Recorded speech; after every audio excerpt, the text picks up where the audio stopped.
Hey out there, Curious Matter universe. Welcome back to another Curious Matter Presents. I'm Jonathan Pezza, your host, and we have an amazing new show to present to you guys today. It's Hannahpocalypse. This is a fourth wall breaking serial comedy horror that follows the last zombie, Hannah, who's living her best life 150 years after the zombie apocalypse has come and gone. And there's a second character that you're going to love too that we also follow. Her name is Cali. She's a scout for a thriving settlement, and she's looking to make her mark on the world, but is coming up bust. Destined to collide, zombie and human will be forced into an unlikely friendship amid a wasteland full of unfriendly robots left over from the bad old days. It's a story of friendship, love, robots, and a girl who eats people. And today, we have the creator here to talk to you a little bit about the show. Damian Szydlo, welcome. Say hello to our audience. Hey, Curious Matter fans. Good to be here. So what exactly was the inspiration for creating this series?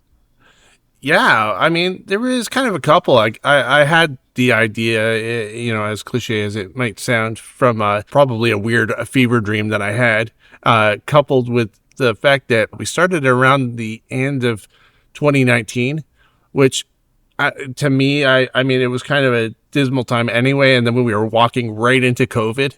So, I thought, man, like I need to make something a little easier, a little more upbeat.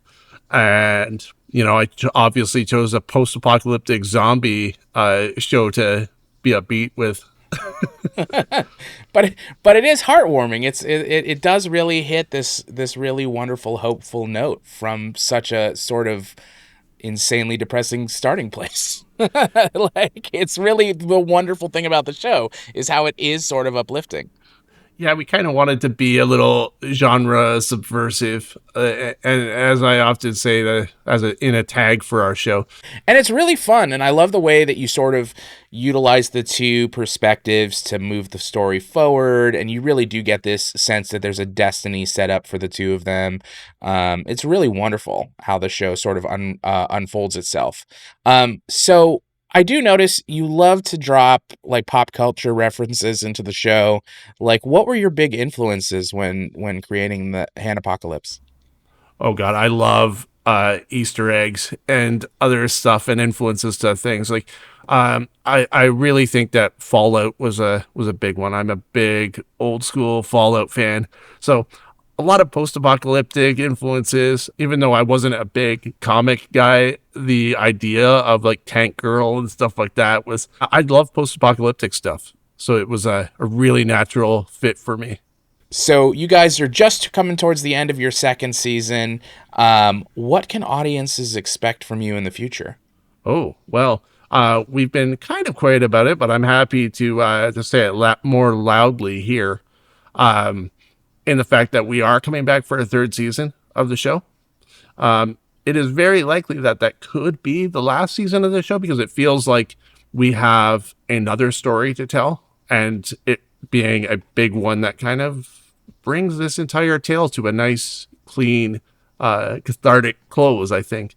So the third season is going to be, it's going to be a ride. The rest of the season is going to be just madness. We've really kind of constructed and built this season towards these last like 4 episodes where everything just comes crashing together. So this is the perfect time for new fans to come in because not only did they basically get the entire first act of your story, they get to come in at the big climax of your second act and have the third act sort of to look forward to. So definitely make sure to follow the show.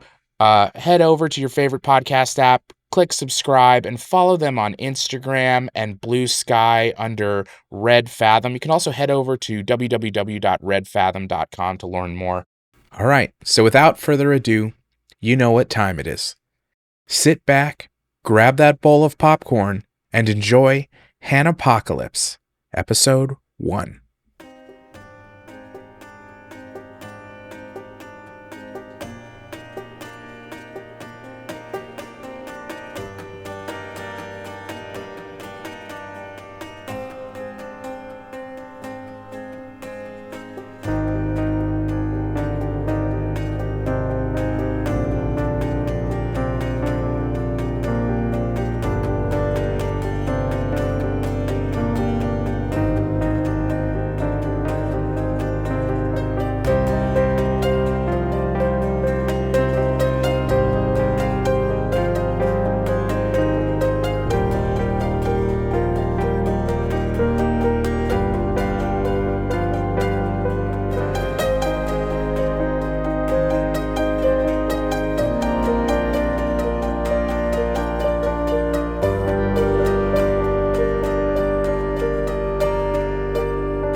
So this is the end of the world.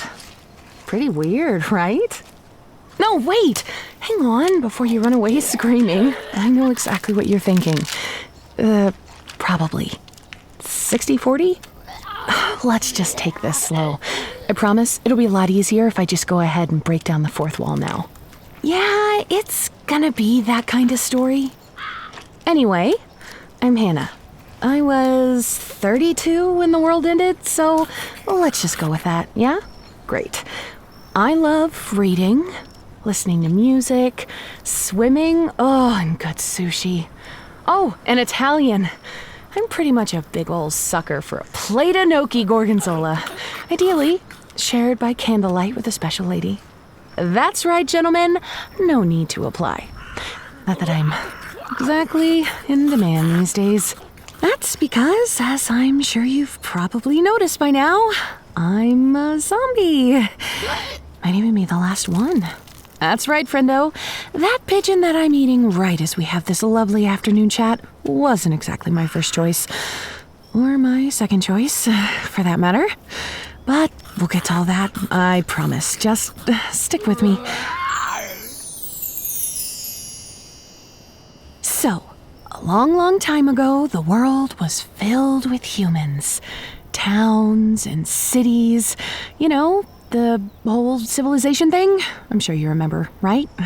Anyway, people had families and went on vacation. It wasn't perfect, and people sort of sucked. But at least we had things like shampoo and ice cream. Naturally, someone had to go and fudge that all up. So, zombies happened. Nobody ever really got the full story on why zombies happened, just that they did. Of course, that would inevitably lead to World War Z, which would look a lot different than the book and yet hold some surprising similarities at the same time. One of the biggest and definitely suckiest exceptions was when things got really bad, humans started deploying these just asshole robots to take care of us. Advanced asshole robots, to be more exact. Which, to the surprise of absolutely no science fiction fan ever, of course went Skynet on everybody almost immediately. Both human and zombie alike. But that's a story we'll get into later. So, let's just focus on us for a second before I get sidetracked again. You know, I don't know if every zombie has bitchin' internal monologue like I do. Wait, bitchin' isn't a swear, is it? I try not to curse. What I mean to say is, we don't exactly have a secret language or anything to compare notes, so my zombie expertise really only goes as far as what I know about me. Or her? Us. Anyway, if you're wondering how we stack up to old Hollywood zombies, we're more runners than we are shamblers or walkers. We love loud noises and shiny things. Unlike the Romero-era Zs, we don't really rot, thanks to this cranked-up Wolverine-like regeneration. It does get pretty gross if someone hurts me, though, because instead of healing, we just kind of regrow body parts as old ones kind of fall off. It's not pretty, and if the damage is too much, sometimes things grow back wrong. It's as if our bodies forget what we're supposed to look like. Fortunately, we have been able to keep this body mostly unbusted. Speaking about not so pretty, zombies come in a variety of sickly shades, ranging from ghoulish green to a putrid purple, or even a ghastly gray. So, yeah, eat your heart out, audience. This particular shade of seasick green dead girl pallor is all natural. What else? Oh, duh! The reason I'm pretty sure I'm the last of us is because zombies are attracted to other zombies. Not like, sexually. That is a visual I did not need in my own life. Ugh. But physically, we're pack creatures, so when we get within a few miles of each other, we sort of just, coagulate. I honestly could have picked a better, less gross way to put that, but here we are. I stand by my choices. Truth is, Though you might not know it by looking back at the records of seemingly rage-induced hordes of zombies, we actually get really happy when we're together. Unfortunately, we also get really hungry when we're together. I'm not even sure why we eat people and things, to tell you the truth. I never really felt like I'm eating because I need to. Food doesn't help fuel us like it does humans, so... Well, as far as I figure, it's how we show we're happy. Or, want to be happy. You, dear listener, are our dragon sushi roll binge after a rough day. I suppose you could even say meat is our love language. Pretty messed up, right? Really changes how you see zombies, doesn't it? Well, hold on tight, because I am not done blowing your actual mind. Fine. Maybe it's not going to blow your mind, but let's get back to me and my hearty helping of pigeon delight. I can't exactly control most of the things zombie me does. I'm basically what amounts to a backseat driver in my own body. Or maybe it's her body at this point. I'm 90% sure she's had it longer than I did. It's hard to tell precisely how long I've been like this. And if we're being honest, that's been less than easy to deal with. You learn to kind of just go with it after a while, I think. Like, do I feel bad for eating a family of 4 when I was new? You bet. Not exactly my favorite memory. Ugh. But eventually, you learn that zombie me is just gonna do what zombie me does. After you accept that, the horror of it all kind of gets pretty normal. Which makes sense, right? That your brain either normalizes these things or you go crazy. It could be that it probably does a bit of both. All I know for sure is that if I've got to be stuck in the head of a zombie, then I'm gonna do everything I can to get comfortable. Which isn't much, but I have managed to figure out some things. For one, I've gotten pretty good at steering her over the years, as weird as that sounds. Like, sometimes I can stop her from doing something truly stupid. I'm able to get her to stand in the rain so we can shower, and then other times I've been able to get her to put on earphones so that we can listen to music together, which I think only works because she forgets where the music is actually coming from. My wants are pretty simple these days, and my triumphs fairly small. So, even just getting her to listen to me for a moment feels like a monumental achievement. Most of the time, it plays out more like me mentally screaming my wants and needs into a bottomless void while she tries to catch, subsequently eat a butterfly. Which kind of sounds like my pre-zombie romantic life, honestly. Oh, hey! We're moving again. Great! That's great. Done with second breakfast and... on to 11sies, I'm sure. You know what? You might just want to check back in on us later.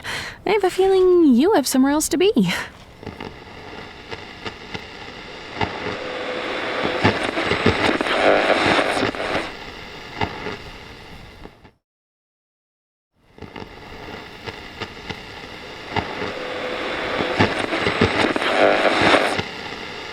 And, punch it.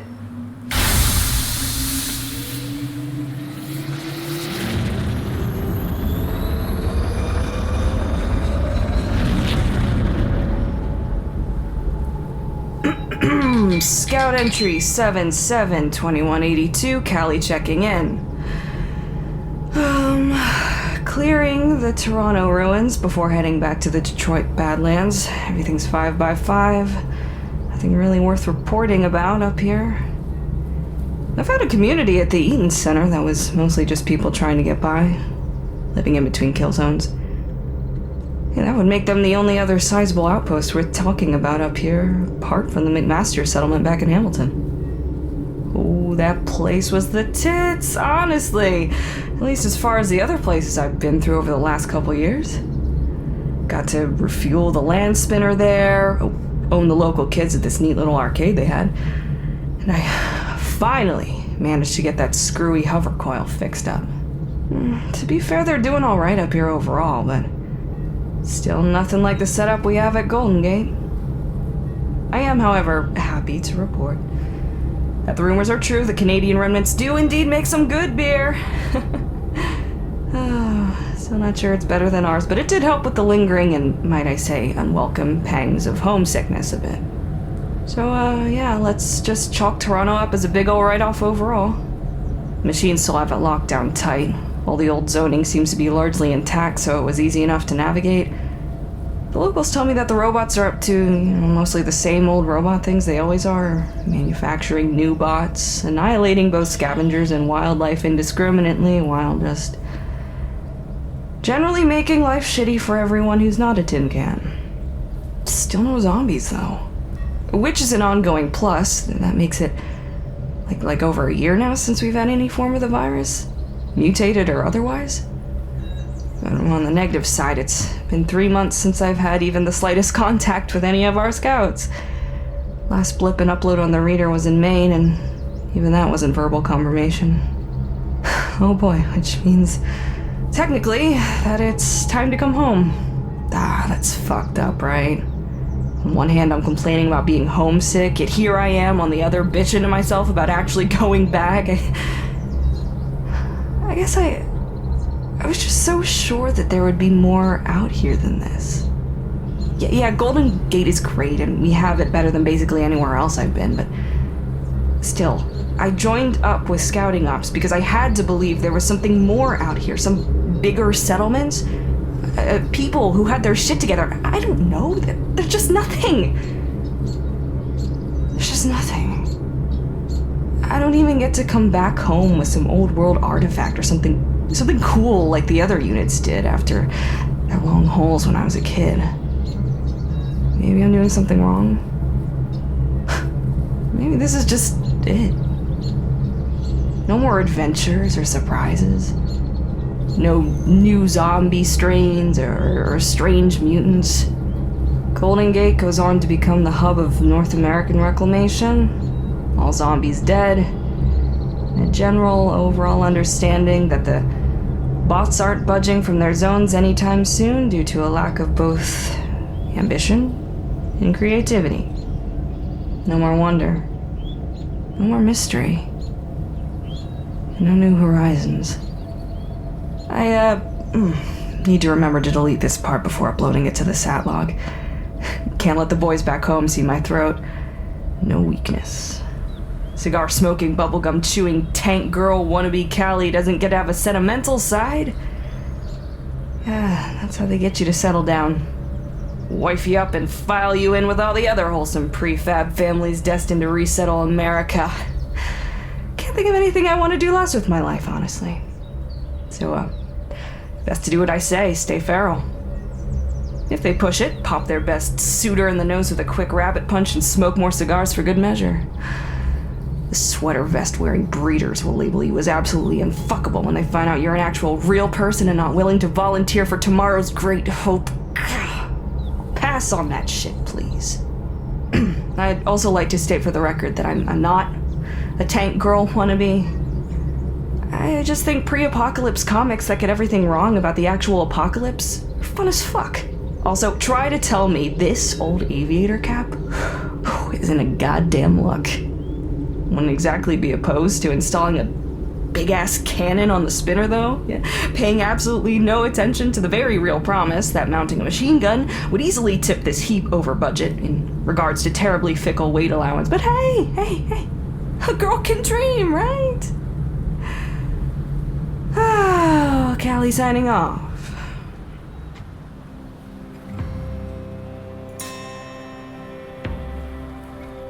Hello, listener. I'm glad you can join Hannah and Cali for our premiere episode of the new show. Their journey is just beginning, and so too is ours. So remember to check back soon. Hannahpocalypse has been brought to you by Red Fathom Entertainment and is a proud member of the Fable and Folly Network. This episode was brought to you by the talents of our wonderful cast and crew, all of which can be found in the show notes as well as on our official webpage, www.redfathom.com/Hannahpocalypse. We'd love it if you'd stop by and fix us up with a follow on socials. You can find us on Twitter @Hannahpocalypse, and now new and reworked on Instagram as Red Fathom. If you like what you hear so far and would like to support the show as well as other future productions like it, you can find us on Patreon at patreon.com patreon.com/redfathom. Patreon is of course a service that allows you to pitch us some money on a monthly basis in exchange for some extra material and content. Every dollar goes into paying our talent and improving the show, helping us bring stories like this one out of post-apocalyptia and straight into your ear holes. Enough of that though. Until next time, listener.